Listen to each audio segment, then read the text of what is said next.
you do have days like that. Oh, you know, hopefully we don't have too many of them, because it's difficult. You know, the lads, I challenged them at half time to go out and attempt to win the game. We felt that if we got that first goal, there was a vulnerability about Gillingham. You know, the lads give everything second half. They push really, really hard there.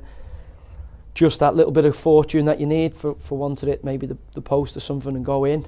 We didn't get that, and you know, the first attack into our half and the second half ends up with a goal. So really, really frustrated, because I think we're more than capable as an attacking unit to score goals and be in games. And it was just an off day. You know, fair play to Gillingham. They took the chances when they presented themselves and they win the game. And is it fair to say as well that 3-0 people will look at it without seeing the game and think, oh, that's a big win for Gillingham? It just wasn't a 3-0 game in your eyes, would you say?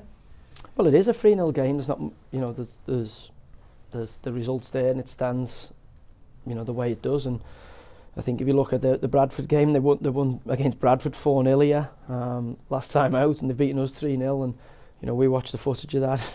How they've not conceded in that game is beyond me. And obviously today's the same. You know, they could have easily conceded 7 or 8 goals in those 2 games and wouldn't have had a complaint. And maybe we need to find what they've done. You know, they got a witch doctor in or something to bless one of the goals, or certainly the goalkeeper. Because if they do, then we could do with finding them. Have you asked Steve Lavelle? No, I'll ask him. I'll definitely ask him after the game. But look, they've got one of the best goal scorers in the division in Tom Eaves. We know what a handful he can be. You know, I said to the 4th official exactly as it happened. You know, I had the perfect view of his goal, the first one. He brings it down with his arm. You know, spoke to the referee about it, and we give them the first goal. You know, sloppy from Ash, and you can't allow that to happen. Certainly nobody gives us those kind of leg ups. And then the officials have to spot that. You know, they have to spot that he's used his bicep to bring it down. And as I say, you know, we've had the same official before. He was really poor on that occasion. He's been better today, but has made another massive error. And at that point, you know, we're chasing the game.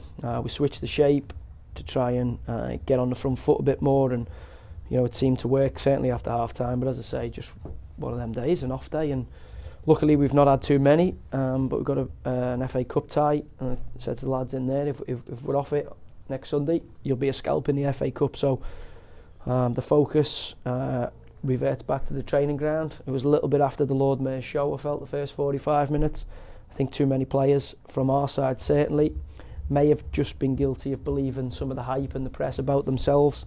Well, if that was the case, they were brought down to earth with a bump, certainly in the first 45 minutes. But we're progressing.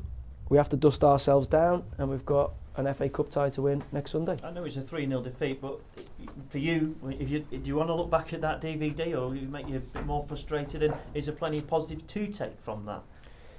You lose a game, you know, 1-0, 4-0, 5-0. I mean, you know, the key for me is the response to the adversity. And I think at half time, as I said to the lads in there, you know, the response I can't knock, but it's just a case of why do we need that? Why do we need, you know, the kick up the backside of going a goal or 2 goals down to force that? You know, if you're serious about getting promoted, you're serious about building, you know, a winning team, then that should internally be driven at 0-0, or even when you're 1-0 up. And you know, a challenge, and as I always do on a daily basis, you know, the leaders within the group to step up. But yeah, there was some great performances within it. I thought, you know, Louis Coyle was outstanding. I thought young Shez was brilliant again in there.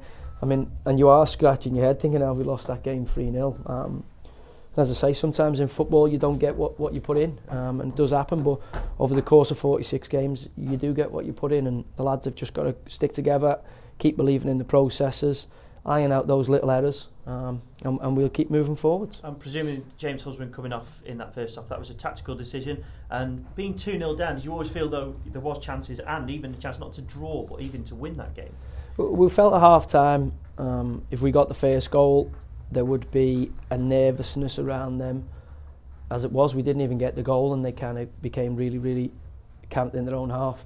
And you do need them goals. You know, the goals do change games. You know, their first goal was a little bit against the run of play as well. So yeah, it's really, really frustrating because all the pictures were there. we worked on everything we felt would happen in the game happened. But sometimes, the players have got to go out there and execute it. And on the whole, we've been good over the course of the 16, 17 games. We've been good, but we do have a habit of having the occasional off 20, 30, 40 minutes. And we've got to iron that out if we're serious about moving the football club forward. How are you going to go about changing that? Changing it, it's just work, just hard work. There's no other way around it. You can't, if you could spend money, you can change it quickly on that. But that is an option for us. So the options are we have to work incredibly hard and incredibly smart to change that. I know what it takes, but again, we do need to just focus on, we are a good side. We've shown that, but also we've got to believe in the process, which is working harder and harder on the training ground to iron out those errors that occasionally creep into a performance.